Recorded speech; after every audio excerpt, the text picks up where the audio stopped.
Okay, in this case, I'm going to tell you about the conditional sentence type 1. It's conditional sentence type 1 is going to talking about something possible to happen. It's maybe around 80% until 50% it's going to happen, and it's really simple about the sentence. It's using if and then simple present and followed by comma and simple future. Or you can make it a simple future first and if and followed by simple present. But if in the middle of the sentence, you don't have to use comma again. For example, if I have a lot of money, I'm going to go to Sydney. Or if I have a lot of money, I will go to Sydney. You can use both if be going to or will. So it's next video and I'm going to share you about the conditional sentence type 2. Let's check it out.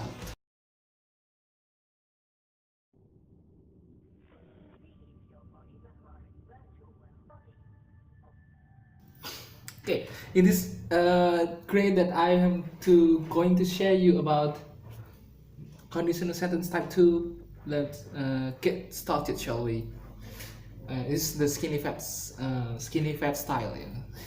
And okay, let's discuss about this topic. This topic is conditional sentence type 2, that is talking about something that you just imagine, it's just impossible to happen.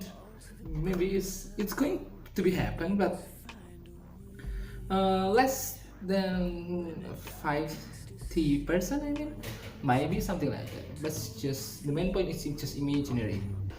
Okay, let's get to the example. The one example I have, maybe if Spider-Man comes here, you're not using comes because the structure is different between the conditional type 1. This conditional sentence type 2 we use so if, simple past, comma, simple past future. Yes, back to the example. If Spider-Man came here, also not came, but if Spider-Man came here, I would say hello. You just imagine, right? So the fact of it is present simple, and so or because simple present again. So if Spider-Man came here, I would say hello. So the fact is Spider-Man does not come here, so I don't say hello to Spider-Man, right? So and then I'm going to tell you about the little bit different, but the grammar if simple past in conditional sentence type 2. What is that? Okay, it's talking about to be in simple past. What is to be in simple past? Yes, was and were. We don't use was in conditional sentence type 2. Why? Because it's not real, it's imaginary. It's impossible to happen, so we use were. It's called by subjective mode. For example, I were a president of Indonesia. So it's just imagine, right?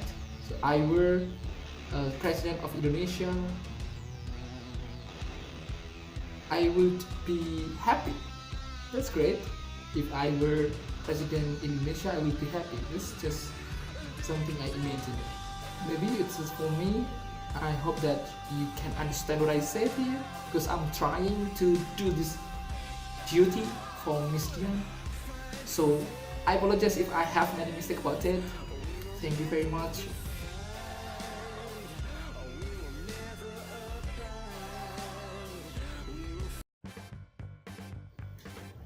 Hello, welcome back to me, and I'm going to tell you about the third conditional sentence. By the way, I got diarrhea right now because yes, yesterday I ate the pet chicken.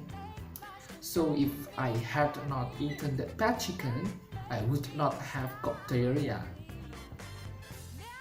It's just an example of this topic today. The structure of this is quite simple. You just if and then past perfect, comma, and then past future perfect. And the fact is simple past, because or so, and simple past again. Okay, come back to the example. If I had not eaten the bad chicken, I would not have got diarrhea. So the fact is I ate bad chicken, so I got diarrhea right now. You can write down on your paper, give me the examples, and see you next class. Okay, in this case, I'm going to tell you it's not conditional sentence again. We change our lessons tonight. Okay, I'm going to tell or share about causative sentence. Causative sentence or causative verbs, we can call about that. We have to know when we can use this sentence. It's not all of the situation you can use this causative sentence. Not. You need a relationship, the kind of relationship. Maybe boss and employees, teacher and the children, or maybe the parents and his son or his daughter. So there is something relationship. So in the next, I'm going to tell you the kind of the sentences.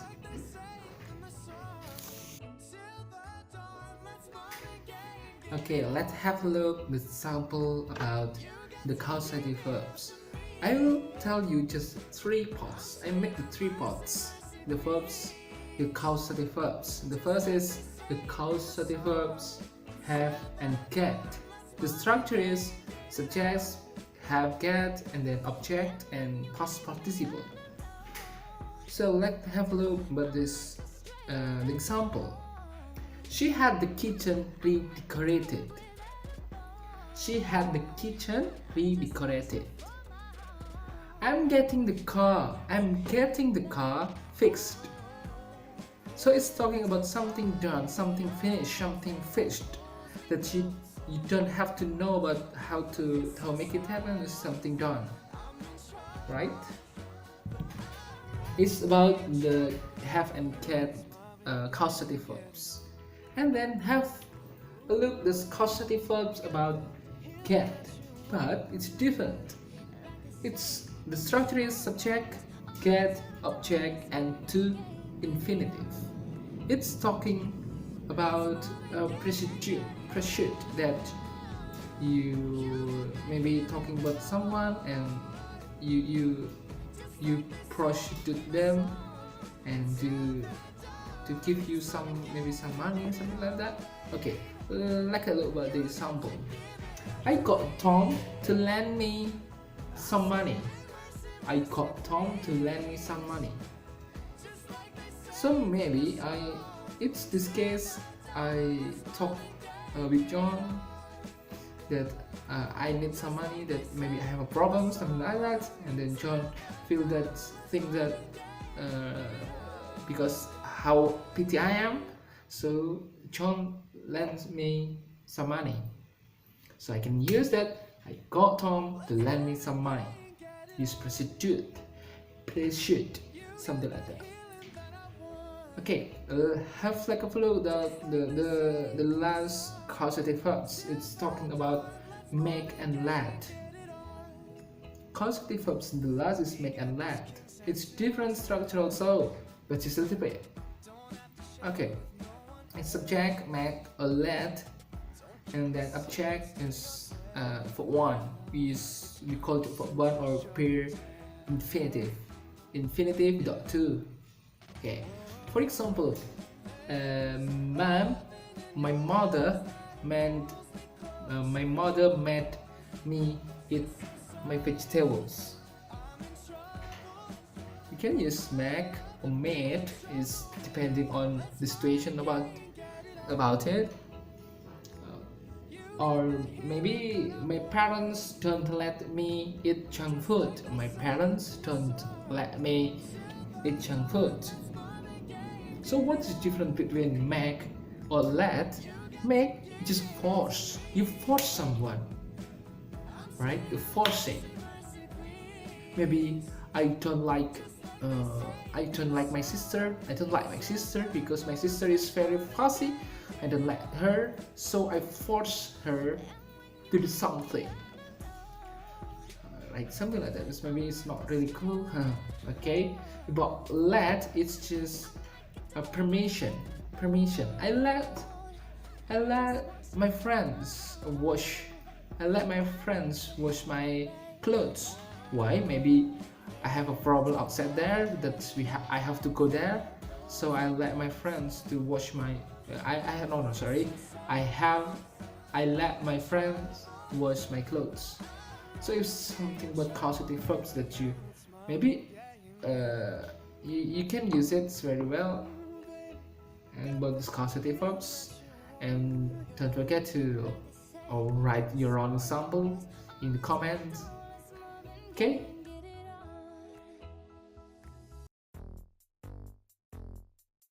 Okay, welcome back. And now we are gonna learn about the relative pronouns. Relative pronoun, it means that it's like you can say adjective clause, because the relative pronouns, it can be in subject and object.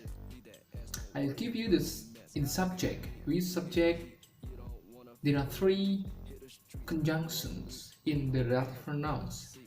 There's the who, that, and which.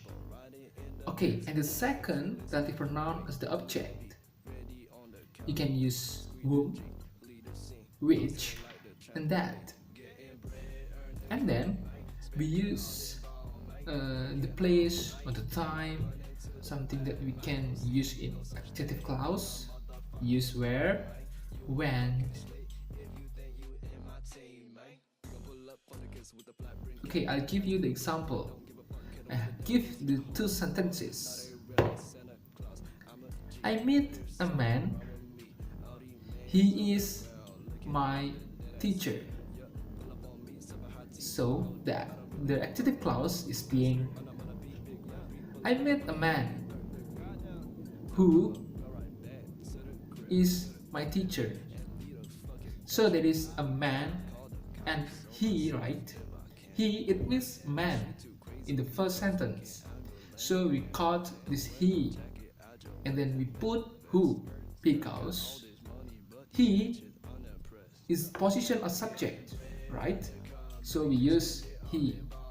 It changed by who because this person. Am I right? You can use that also. But in writing, we use who. It's formal. Okay. And then next is maybe I met a cat. It, right? I met a cat. It is cute. So we use it, we change by which because cat is not person. So we use which. So it's being I met a cat which is cute. You just change about it. It's talking about the something person or things we are talking about. It's detail. It's about person. It's about the subject. And the next, I'll give you some examples about relative pronoun as the object. We use what's that, whom, which, or that. For example, I met a girl. My friend loves her. So there are two words in the same. With her, its pronoun is in a girl, right? So her is a girl in the sentence before. I met the girl. My friend loves her. So we change her being whom. Yeah, exactly, whom. So the sentence being I met a girl whom my friend loves. Just like that. It's very simple. I give you example. I visited Bandung city. I was born there. There it means Bandung, so we changed there by where. Okay, the sentence being I visited Bandung where I was born. Okay, then I was born in 14th of July in 1997. And now it is the maybe it's imagine that right now is 14th of July. So today it's my birthday. Am I right? So I can say that today when I was born. I'm sorry because I cannot do this. Give you examples as well. It's something like that. You just think